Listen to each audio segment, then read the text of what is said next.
Topic 3.0 مرکب۔ مرکب کو کلام بھی کہتے ہیں۔ پچھلے ٹاپک میں ہم نے کلمے کی بحث کو تفصیل کے ساتھ پڑھا۔ کلمہ وہ لفظ ہے جو کسی معنی کے لیے بنایا گیا ہو۔ کلمے کی ہم نے 3 اقسام پڑھی: اسم، فعل اور حرف۔ ہر ایک کی تعریفات کو پڑھا، پھر اسم اور فعل کی علامات کو ہم نے ڈسکس کیا۔ اسی طرح اسم کی مختلف اقسام ہم نے پڑھی اور فعل کی اقسام بھی ہم نے پڑھی۔ اسم مصدر سے بننے والے اس کی اقسام جو ہے اسماء مشتقہ اور افعال مشتقہ کو ہم نے پڑھا۔ حقیقت میں یہ پوری تقسیمات، پوری کی پوری بحث جو ہے وہ کلمے سے متعلق تھی۔ تو گویا ہم کلمے کی بحث کو مکمل پڑھ چکے ہیں۔ آئیے اب ہم کلام کی بحث کو شروع کرتے ہیں۔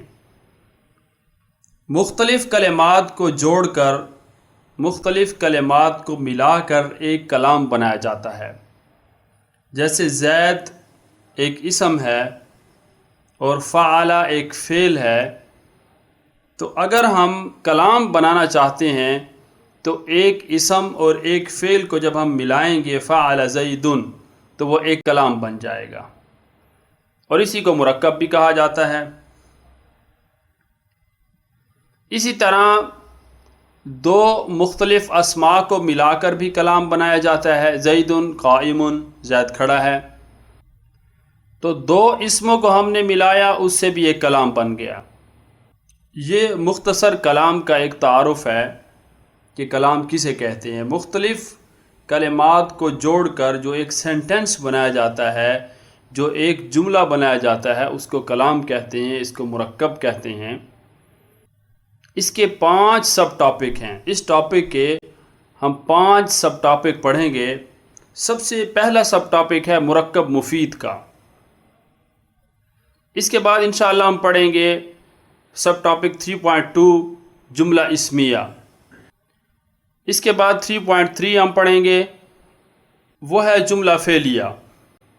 اور نیکسٹ سب ٹاپک ہوگا جملہ اسمیہ اور فعلیہ کی پہچان۔ اور بالکل لاسٹ میں اس ٹاپک کے ہم پڑھیں گے مرکب غیر مفید۔ تو آئیے ہم سب سے پہلے جو سب ٹاپک 3.1 ہے مرکب مفید، اس کو ہم پڑھتے ہیں۔ مرکب وہ ہے جو 2 یا 2 سے زیادہ کلموں کو جوڑ کر بنایا جائے۔ جیسا کہ ابھی ہم نے ڈسکس کیا کہ جب 2 لفظوں کو ملایا جاتا ہے، 2 کلموں کو جوڑا جاتا ہے، ان کو ملایا جاتا ہے، تو اس سے اب وہ کلمات مرکب ہو جاتے ہیں، 2 لفظ بن جاتے ہیں، جس کو ہم جملہ کہتے ہیں۔ تو مرکب وہ ہے جو 2 یا 2 سے زیادہ کلموں کو جوڑ کر بنایا جائے۔ مرکب کی 2 قسمیں ہیں، مرکب مفید، مرکب غیر مفید۔ مرکب مفید وہ ہے جب متکلم خاموش ہو جائے، سامع کو کوئی خبر یا طلب معلوم ہو، اس کو جملہ اور کلام بھی کہتے ہیں۔ متکلم نے کوئی بات کی، سننے والے کو معلوم ہو گیا۔ جیسے آپ نے سنا کہ کلمہ کسے کہتے ہیں، تو اب کلمے کے متعلق جو اس کی جو ڈیفینیشن ہے، جو اس کی ڈیٹیل ہے، وہ آپ کو اس کا پتہ چل گیا، تو اس کو مرکب مفید کہتے ہیں۔ آپ کے سامنے کوئی سینٹنس بولا گیا، آپ نے پورے اس سینٹنس سے کوئی خبر آپ کو معلوم ہوئی، یا آپ کو کسی کام کا کرنا یا ہونا معلوم ہوا، جیسے زید کاتب، تو اس سے آپ کو سننے والے کو یہ معلوم ہوا، آپ سامعین میں سے ہیں، آپ کو یہ معلوم ہوا کہ زید لکھنے والا ہے۔ اسی طرح اضرب زیدن، کہ آپ ماریے زید کو۔ تو یہ ایک پورا سینٹنس ہے جس سے آپ کو ایک خبر معلوم ہو رہی ہے کہ زید لکھنے والا ہے، یا آپ کوئی حکم کر رہے ہیں کہ زید کی پٹائی کیجئے، وہ بہت شرارتیں کرتا ہے، تو اسی کو مرکب کہا جاتا ہے، یعنی مرکب مفید کہا جاتا ہے۔ مرکب غیر مفید وہ ہے جب متکلم خاموش ہو جائے تو سننے والے کو خبر یا طلب معلوم نہ ہو، سننے والے کو مکمل فائدہ نہ ہو اس کی گفتگو کا۔ جیسے کوئی شخص کہتا ہے غلام و زید، زید کا غلام، تو اتنی بات تو سمجھ آ رہی ہے کہ زید کا غلام، لیکن پوری بات سمجھ میں نہیں آئی کہ زید کے غلام کو کیا ہوا، وہ کام نہیں کرتا، یا اس کا غلام سو چکا ہے، یا اس کا غلام آ گیا ہے یا چلا گیا ہے، تو پوری بات ہمیں معلوم نہیں ہوئی، تو اس کو مرکب غیر مفید کہتے ہیں۔ جیسے دوسری مثال ہے کتاب حامدین، حامد کی کتاب، تو اس سے بھی ہمیں معلوم نہیں ہوا کہ حامد کی کتاب کا کیا نام ہے، حامد کی کتاب کی بائنڈنگ کے بارے میں بتا رہے ہیں یا اس کے فن کے بارے میں بتا رہے ہیں کہ وہ کتاب کس فن سے متعلق ہے، تو پوری بات ہمیں معلوم نہیں ہوئی۔ تو ایسے دو کلموں کو جو مرکب تو ہوں گے، تو لفظ آپس میں ملے ہوئے تو ہوں گے، لیکن ان سے کوئی 100% ہمیں اس کا فائدہ معلوم نہیں ہوگا، اس سے ہمیں سننے والے کو کوئی خبر یا طلب معلوم نہیں ہوگی۔ تو ایسے دو کلمات کو جو ملائے جاتے ہیں کہ جن سے سننے والے کو خبر یا طلب معلوم نہ ہو، تو اس کو مرکب غیر مفید کہتے ہیں۔ مرکب مفید اور مرکب غیر مفید کی ایگزامپل پر غور کریں۔ مرکب مفید جسے جملہ بھی کہتے ہیں اور اس کو کلام بھی کہتے ہیں۔ اللہ رازق، اللہ تبارک و تعالی رزق دینے والے ہیں۔ یہ ایک خبر ہے جو ہمیں بتایا جا رہا ہے کہ اللہ کی ذات رازق ہے۔ الدین یسر، دین آسانی کا نام ہے۔ دین کے تمام احکامات جو ہے وہ بالکل آسان ہیں، ان پر عمل کرنے سے آسان زندگی انسان کی بن جاتی ہے، دنیا اور آخرت کی اسے کامیابیاں مل جاتی ہیں۔ تو الدین یسر کے دین آسان ہے، یہ بھی ہمیں ایک خبر معلوم ہو رہی ہے۔ اللہ کے نبی صلی اللہ علیہ وسلم نے فرمایا الدین یسر کے دین آسان ہے۔ مرکب غیر مفید کی مثال دیکھیے کتاب اللہ، اللہ جل جلالہ کی کتاب۔ اب اللہ جل جلالہ کی کتاب کے متعلق ہم کیا بتانا چاہتے ہیں کہ وہ عظیم الشان ہے، وہ اللہ کا کلام ہے۔ یہ پوری ڈیٹیل اس کے اندر نہیں ہے، صرف دو لفظوں کے ساتھ ایک مرکب بنایا گیا ہے کہ کتاب اللہ، دو لفظ ہیں، ایک لفظ کتاب اور ایک لفظ اللہ۔ تو پوری بات چونکہ معلوم نہیں ہوئی تو اس لیے اس کو مرکب غیر مفید کہتے ہیں۔ ایسے ہی خاتم الفضتی، چاندی کی انگوٹھی۔ چاندی کی انگوٹھی کہنے سے پوری بات سمجھ میں نہیں آئی کہ چاندی کی انگوٹھی کا کیا کرنا ہے، وہ خریدنی ہے، کسی کو گفٹ دینا ہے، تو یا وہ گم ہو گئی ہے، کیا ماجرا ہے اس کا، تو گویا پوری بات سمجھ میں نہیں آ رہی، تو اسی کو مرکب غیر مفید کہا جاتا ہے۔ سب ٹاپک 3.1، آئیے ہم اس کے متعلق پوری تفصیلات پڑھتے ہیں۔ مرکب مفید کی آپ نے تعریف پڑھ لی کہ جب بات کرنے والا خاموش ہو جائے تو سننے والے کو خبر یا طلب معلوم ہو۔ دیکھیں العلم نور، علم نور ہے۔ الولد نائم، بچہ سو رہا ہے۔ کسر ابراہیم الاصنام، ابراہیم علیہ السلام نے توڑا بتوں کو۔ یہ تینوں جملے ہیں اور مرکب مفید ہیں، چونکہ آپ کو بتایا کہ مرکب مفید کو جملہ بھی کہتے ہیں، یعنی یہ کلام ہے جو کہ مختلف الفاظ کو جوڑ کر یہ ایک پورا سینٹنس بنایا گیا ہے۔ العلم نور، ایک لفظ ہم نے لیا العلم، یہ اسم ہے، نور بھی اسم ہے، ان دونوں کو ہم نے ملایا تو یہ ایک کلام بن گیا۔ الولد نائم، الولد بھی اسم ہے اور نائم بھی اسم ہے، دونوں اسموں کو ملایا یہ پھر ایک سینٹنس بن گیا، مرکب مفید بن گیا۔ کسر فعل ہے، ابراہیم و اسم ہے، الاصنام بھی اسم ہے، ایک فعل اور دو اسموں کو ملایا یہ ایک اور سینٹنس بن گیا، اسی کو مرکب مفید کہتے ہیں۔ پہلا جملہ دو لفظوں سے مرکب ہے، العلم نور، ایک لفظ العلم اور دوسرا نور ہے۔ اس جملے میں اگر آپ صرف العلم کہیں تو آپ کچھ نہیں سمجھ سکتے، اسی طرح اگر صرف نور کہیں تو بھی پوری بات سمجھ نہیں آئے گی، لیکن جب آپ العلم اور نور کو ملا کر پڑھیں اور یوں کہیں کہ العلم نور، تو آپ کو ایک نئی بات معلوم ہوگی اور پورا فائدہ ہوگا، وہ یہ ہے کہ علم نور ہے۔ العلم نور من الہ، علم اللہ کی طرف سے نور ہے، میرے معبود کا نور ہے۔ وَنُورُ اللَّهِ لَا يُعْطَى لِعَاصٍ، اور اللہ کا نور کسی نافرمان کو نہیں دیا جاتا۔ تو جب آپ نے العلم اور نور کو ملا کر پڑھا تو ایک نئی بات معلوم ہوئی، اور وہ یہ ہے کہ علم اللہ کا نور ہے۔ اسی طرح مثال نمبر 3 میں آپ غور کریں کہ وہ 3 لفظوں سے مرکب ہے۔ پہلا لفظ کسرا، دوسرا ابراہیم، تیسرا الاسنام ہے۔ ان میں سے کسی ایک سے کوئی فائدے کی بات آپ معلوم نہیں کر سکتے۔ اگر کوئی شخص یہ کہتا ہے کاسارا کیا مطلب؟ اس نے توڑا، کس چیز کو توڑا، کس نے توڑا، کس چیز کو توڑا، کچھ معلوم نہیں ہوتا، تو کوئی یعنی فائدے کی بات آپ معلوم نہیں کر سکتے۔ اسی طرح اگر کوئی کہے ابراہیم تو بات سمجھ میں نہیں آئے گی کہ ابراہیم کے بارے میں کیا کہنا ہے، کیا بتانا ہے، اس کے بارے میں کیا خبر ہے، کچھ معلوم نہیں ہو سکتا۔ اسی طرح اگر کوئی شخص کہتا ہے صرف الاسنام تو بھی کوئی بات معلوم نہیں ہوتی۔ لیکن اگر آپ تینوں کلموں کو ملا کر پڑھیں تو آپ کو نئی بات معلوم ہوگی، وہ یہ ہے کہ ابراہیم علیہ السلام نے بت توڑے۔ اسی لیے ان جملوں کو مرکب مفید کہتے ہیں کہ یہ ایسے 2 کلمات یا 3 کلمات کو جوڑ کر جملہ بنایا گیا ہے، ایسا جملہ ہے کہ جو مفید ہے، ایسا مرکب ہے کہ جو فائدہ دینے والا ہے، سننے والے کو پوری بات یا اس کو یعنی خبر یا طلب معلوم ہو جاتی ہے۔ تو اس سے یہ بات آپ کو سمجھ آ گئی کہ ایک لفظ بات چیت کے لیے کافی نہیں۔ کوئی بھی سینٹنس بولنے کے لیے، کوئی بھی جملہ بولنے کے لیے، کسی کو کوئی بات سمجھانے کے لیے ایک لفظ کافی نہیں ہوتا، بلکہ 2 لفظ یا اس سے زیادہ ہونے چاہیے تاکہ سننے والا پوری بات کو سمجھ لے۔ مرکب مفید کی اقسام۔ مرکب مفید کو جملہ بھی کہتے ہیں۔ جملے کی 2 قسمیں ہیں، جملہ خبریہ، جملہ انشائیہ۔ نمبر 1 جملہ خبریہ، نمبر 2 جملہ انشائیہ۔ نمبر 1 جملہ خبریہ اور نمبر 2 جملہ انشائیہ۔ اس کو آپ بار بار دہرائیں تاکہ آپ کو یہ دونوں قسموں کے نام یاد ہو جائیں۔ اب دیکھیں جملہ خبریہ کسے کہتے ہیں؟ وہ ہے جس کے کہنے والے کو سچا یا جھوٹا کہہ سکیں، چونکہ اس کے اندر ایک خبر ہوتی ہے، اس جملے میں ایک خبر دی جاتی ہے، تو خبر سچی بھی ہو سکتی ہے، جھوٹی بھی ہو سکتی ہے۔ جیسے کاتب ناصر، ناصر نے لکھا، ہو سکتا ہے کہ بات کہنے والا بھول رہا ہو، ناصر نے نہ لکھا ہو بلکہ جو ہے زید نے لکھا ہو، عمر نے لکھا ہو، بکر نے لکھا ہو۔ این ممکن ہے کہ اس میں کوئی بات کرنے والے کو یا کہنے والے کو کوئی غلطی لاحق ہوئی ہو۔ بہرحال معلوم ہوا کہ جملہ خبریہ وہ ہے جس کے کہنے والے کو سچا یا جھوٹا کہہ سکیں، جیسے کاتب ناصرون۔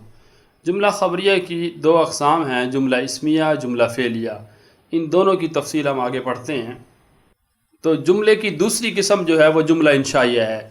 جملہ انشائیہ وہ ہے جس کے کہنے والے کو سچا یا جھوٹا نہ کہہ سکے۔ یہ ایک تقسیم کی گئی ہے بات کو سمجھانے کے لیے کہ مختلف قسم کے جملے ہوتے ہیں۔ مثال کے طور پر اگر کوئی جو ہے انسان امر کر رہا ہے، حکم کر رہا ہے، کسی کام سے منع کر رہا ہے، کوئی کویسچن کر رہا ہے، کوئی آدمی قسم اٹھا رہا ہے، کوئی تعجب کا اظہار کر رہا ہے، تو یہ ایسے جملے ہیں کہ جن میں سچ اور جھوٹ کا امکان نہیں ہوتا، تو اس کو جملہ انشائیہ کی کیٹیگری میں لے آئے ہیں۔ اور بعض جملے ایسے ہوتے ہیں جن میں سچ اور جھوٹ کا امکان ہوتا ہے، تو اس کو جملہ خبریہ میں لے کے چلے گئے ہیں۔ یہ بات کو سمجھانے کے لیے جملوں کی مختلف تقسیم اس لیے کی گئی ہے تاکہ آپ کے لیے بات کو سمجھنا آسان ہو جائے۔ بہت سے جملے ہوتے ہیں، بہت سے سینٹنسز بولے جاتے ہیں، جب آپ ان کو ڈیوائیڈ کر دیں گے کہ یہ 2 طرح کے جملے ہیں، ایک جملہ خبریہ ہے، ایک انشائیہ ہے۔ خبریہ وہ ہوتا ہے کہ جس میں سچ اور جھوٹ کا امکان ہوتا ہے، اور انشائیہ وہ ہے کہ جس میں سچ یا جھوٹ کا امکان نہیں ہوتا۔ دیکھیں آپ اس کی مثالوں پر غور کریں کہ جملہ انشائیہ کی 10 اقسام ہیں۔ امر، کسی کام کا حکم کرنا، نہیں، کسی کام سے روکنا، استفہام، سوال کرنا، تمنی، آرزو کرنا، ترجی، امید لگانا، قسم، قسم کھانا، تعجب، حیرانگی کا اظہار کرنا، عرض، جس میں نرم انداز سے کسی بات کی درخواست کی جائے، ریکویسٹ کی جائے، ندا، پکارنا، عقود، لین دین کا معاملہ کرتے وقت جو گفتگو کی جائے۔ اب دیکھیں یہ ایسے سینٹنسز ہوں گے کہ ان میں سچ یا جھوٹ کا امکان نہیں ہوتا۔ آپ نے کسی کو حکم کیا پانی پلاؤ، مجھے یہ کتاب اٹھا کے دے دو، تو اس میں کیا سچ یا جھوٹ کا امکان ہے؟ تو یعنی یہ ایسے جملے ہیں کہ جو ایک یعنی انسان کی یا فطرت ہے، جو ایک حقیقت ہے، اس کے اوپر صداقت ہے، بالکل یہ اس کے اوپر یہ استعمال کیے جاتے ہیں۔ ایسے کسی کام سے روکنا، آپ نے کسی کو منع کیا کہ اس راستے سے مت جانا، آگے شیر بیٹھا ہے راستے کے اندر، تو اس میں سچ یا جھوٹ کا امکان نہیں ہے۔ استفہام، آپ نے کوئی کویسچن کیا ہے تو یعنی یہ جتنے بھی جملے ہیں ان کو جملہ انشائیہ میں ہم لے کے آئے ہیں، یعنی آپ یہ کہہ سکتے ہیں ان کو جملہ انشائیہ کہا جاتا ہے، اور ایسا جملہ جس میں خبر یا طلب معلوم ہوتی ہے لیکن اس میں جو ہے سچ یا جھوٹ کا امکان ہو تو اس کو خبریہ کہا جاتا ہے۔ جملہ انشائیہ کی مثالیں: امر، اس کی مثال ہے اذهب الى فرعون، کہ آپ فرعون کی طرف جائیے۔ اللہ تعالیٰ کی طرف سے حضرت موسیٰ علیہ السلام کو حکم تھا آپ فرعون کی طرف جائیے، یہ امر ہے۔ آپ نے یاد رکھنا ہے اذهب، اس میں جو ہے اس کی جو مثال ہے وہ ایسے ہے جیسے آپ نے پڑھا تھا افعل، فعل امر حاضر معلوم کی آپ نے گردان پڑھی تھی افعل، یہ سیم یہ جو صیغہ ہے یہ بالکل افعال کی طرح ہے، تو اذهب یہاں پہ یہ امر ہے۔ نہیں، لا تحزن آپ نے پڑھا تھا لا تفعل، نہیں حاضر معلوم کی گردان آپ پڑھ چکے ہیں، لا تحزن آپ غم نہ کیجئے۔ استفہام میں یہ کہ کویسچن ہوتا ہے، کوئی بھی اس کے اندر سوال کیا جاتا ہے، جیسے انت یوسف، کیا آپ یوسف ہیں؟ تمنی جو ہے تمنی کا معنی ہے آرزو کرنا، جیسے لیت زیدن حاضر، اے کاش کہ آج سبق میں زید بھی حاضر ہوتا تو اس کو بہت فائدہ ہوتا۔ ترجی امید لگانا، لعل عمرا غائب، امید ہے کہ عمر غائب ہوگا، جیسے عمر پہلے کلاس میں غائب ہوتا تھا امید ہے کہ آج بھی وہ غائب ہوگا۔ عرض، ریکویسٹ کرنا، الا تجلس معنا فتشرب اللبن، آپ ہمارے ساتھ کیوں نہیں بیٹھتے، آپ دودھ پیتے، آپ اگر بیٹھتے تو ہم بھی دودھ پی رہے ہیں، آپ کو بھی دودھ پلاتے۔ تو یہ ریکویسٹ کرنا ہے کسی کو، عرض کرنا ہے۔ عقود، معاملہ کرنا، عقدت البیع، میں نے پکا کیا اپنی خرید و فروخت کو، اپنے سودے کو، اپنے لین دین کو۔ قسم، یعنی قسم اٹھانا، واللہ لانصرن، اللہ کی قسم میں ضرور مدد کروں گا۔ ندا کا معنی ہوتا ہے پکارنا، کسی کو آواز دینا، یا زکریا، اللہ تعالیٰ نے آواز دی، یا زکریا انا نبشرک بغلام، ہم آپ کو ایک ایسے لڑکے کی خوشخبری دیں گے اسمہ یحییٰ، جس کا نام یحییٰ ہوگا۔ تو یا زکریا اس میں یعنی ندا ہے، اللہ تعالیٰ آواز دے رہے ہیں اپنے نبی کو، یا زکریا۔ تعجب، حیرانگی کا اظہار کرنا، قتل الانسان ما اکفرا، اللہ تعالیٰ فرماتے ہیں انسان مارا جائے، قتل کر دیا جائے انسان، ما اکفرا، کتنا ناشکرہ ہے۔ تو اس مثال میں ما اکفرہ یہ تعجب کا صیغہ ہے، تعجب کے لیے یہ الفاظ بولے جاتے ہیں، ما اکفرہ و اکفر بھی وغیرہ کے صیغہ جات ہیں۔ تو ما اکفرہ یعنی کتنی تعجب کی بات ہے کہ کتنا ناشکر ہے انسان۔ اللہ تبارک و تعالیٰ کی ہزاروں نعمتوں کے باوجود انسان اپنے رب کو بھول جاتا ہے۔ مرکب مفید کی آپ نے دو قسمیں پڑھی، جملہ خبریہ اور جملہ انشائیہ۔ اب یہ بات یاد رکھیں کہ جملہ خبریہ کی پھر دو قسمیں ہیں، جملہ اسمیہ اور جملہ فعلیہ۔ دیکھیں، جملہ خبریہ وہ جملہ ہے کہ جس میں کہنے والے کو سچا یا جھوٹا کہا جا سکے، جس میں سچ یا جھوٹ کا امکان موجود ہو۔ تو اس جملہ خبریہ کی دو قسمیں ہیں، جملہ اسمیہ اور جملہ فعلیہ۔ جملہ اسمیہ وہ جملہ ہے جس کا پہلا جز اسم ہو، دوسرا جز خواہ اسم ہو یا فعل، دوسرے جز سے ہمیں کوئی غرض نہیں ہے۔ آپ نے یہ بات یاد رکھنی ہے کہ جملہ اسمیہ جس کا پہلا جز اسم ہو، زید عالم، زید عالمہ۔ اب زید عالم میں پہلا جز زید اسم ہے اور دوسرا جز عالم بھی اسم ہے۔ دوسری مثال زید عالمہ، زید پہلا جز تو اسم ہے لیکن دوسرا لفظ جو اس کے اندر ہے عالمہ یہ فعل ہے۔ تو دوسرے جز کو ہم نے نہیں دیکھنا، دوسرے کلمے کو ہم نے نہیں دیکھنا، ہم نے دیکھنا ہے کہ اس سینٹنس کا پہلا لفظ کیا ہے، اسم ہے یا فعل ہے۔ اگر تو اسم ہے جملہ اسمیہ، اور اگر کسی بھی سینٹنس کا پہلا لفظ فعل ہے تو وہ جملہ فعلیہ۔ جملہ فعلیہ وہ جملہ ہے جس کا پہلا جز فعل ہو، جملہ اسمیہ وہ جملہ ہے جس کا پہلا جز اسم ہو۔ اس کے ساتھ اہم بات یہ ہے کہ پہلے جز کو مبتدا اور دوسرے جز کو خبر کہتے ہیں۔ پہلے جز کو مبتدا چونکہ کلام کی ابتدا وہاں سے ہو رہی ہے، اور دوسرے جز کو خبر کہتے ہیں کہ چونکہ دوسرے جز کے اندر کوئی نہ کوئی خبر دی جا رہی ہوتی ہے، اور اسی خبر کے بارے میں ہم نے یہ کہا کہ وہ خبر سچی بھی ہو سکتی ہے، وہ جھوٹی بھی ہو سکتی ہے۔ اسی خبر کی وجہ سے اس جملے کا نام بھی جملہ خبریہ ہے، اور یہ جملہ خبریہ کی ہی اقسام ہیں، جملہ اسمیہ اور جملہ فعلیہ۔ جملہ فعلیہ وہ جملہ ہے جس کا پہلا جز فعل ہو، جیسے عالم زید، تو عالمہ فعل ہے فاعلہ کی طرح، عالمہ فاعلہ فعل ماضی کا صیغہ ہے، اور زید اس کے اوپر تنوین ہے، اسم کی علامت ہے، یہ اسم ہے۔ پہلے جز کو فعل اور دوسرے جز کو فاعل کہتے ہیں۔ کلام عرب کے اندر کوئی بھی جملہ ان دو جملوں سے خالی نہیں ہے۔ اہم ترین جملے، پوری گرامر کا مغز اور لب لباب یہی ہے کہ جملے صرف دو ہوتے ہیں، یا جملہ اسمیہ ہوگا یا جملہ فعلیہ ہوگا۔ اگر تو پہلا جز اسم ہے تو جملہ اسمیہ، اگر پہلا جز فعل ہے تو جملہ فعلیہ۔ نیچے دیے گئے ٹیبلز میں جملہ اسمیہ اور جملہ فعلیہ کی ایگزامپل پر غور کریں۔ جملہ اسمیہ اللہ احد، اس کا ترجمہ ہے اللہ تبارک و تعالی یکتا ہے، اللہ تبارک و تعالی اکیلا ہے۔ حامد نائم، حامد سو رہا ہے۔ الصوم جنت، روزہ ڈھال ہے، یعنی جہنم سے بچاؤ کا ذریعہ ہے۔ جس طرح ڈھال سے دشمن کے وار سے بچا جاتا ہے، ایسے ہی روزہ رکھنے سے انسان شیطان کے دھوکوں سے بچا رہتا ہے کہ جس کی وجہ سے شیطان انسان کو جہنم میں لے جانا چاہتا ہے۔ تو شیطان کے ہر قسم کے وساوس سے روزے نے انسان کو بچا لیا، جس کی وجہ سے انسان جہنم میں جانے سے محفوظ ہو گیا۔ تو ان مثالوں میں آپ غور کریں، اللہ احد، لفظ اللہ جل جلالہ کا ذاتی نام ہے، اس میں گرامی ہے، تو یہ اسم ہے، پہلا جز تو جملہ اسمیہ ہوا۔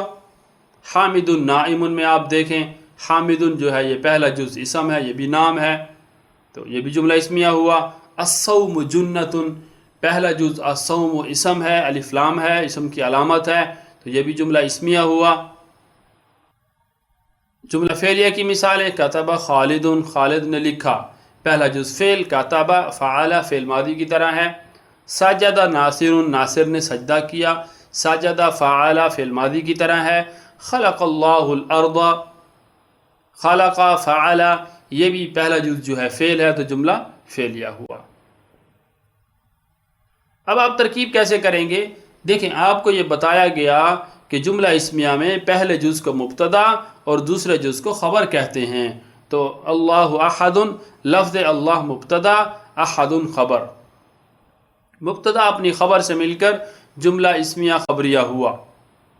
جملہ اسمیہ اس لیے ہوا کہ پہلا جز اسم ہے، اور خبریہ اس لیے کہتے ہیں کہ یہ خبریہ کی قسم میں سے ہے۔ حامد نائم، حامد سو رہا ہے۔ حامد مبتدا، نائم خبر، مبتدا اپنی خبر سے مل کر جملہ اسمیہ خبریہ ہوا۔ الصوم جنت، الصوم مبتدا، جنت خبر، مبتدا اپنی خبر سے مل کر جملہ اسمیہ خبریہ ہوا۔ کتب خالد، کتب فعل، خالد فاعل، فعل اپنے فاعل سے مل کر جملہ فعلیہ ہوا، جملہ فعلیہ ہوا۔ سجد ناصر، سجد فعل، ناصر فاعل، فعل اپنے فاعل سے مل کر جملہ فعلیہ ہوا۔ خلق اللہ الارض، خلق فعل، لفظ اللہ فاعل، الارض مفعول به۔ جملہ فعلیہ میں بعض دفعہ تیسرا جز ہوتا ہے جو کہ مفعول بنتا ہے، اور اس کی مکمل تفصیلات انشاءاللہ آپ نیکسٹ بکس کے اندر پڑھیں گے۔ تو خلق فعل، لفظ اللہ فاعل، الارض مفعول، فعل اپنے فاعل اور مفعول سے مل کر جملہ فعلیہ ہوا۔ تو چونکہ اس جملے میں پہلا جز فعل ہے، اس لیے اس کو ہم نے جملہ فعلیہ کہا۔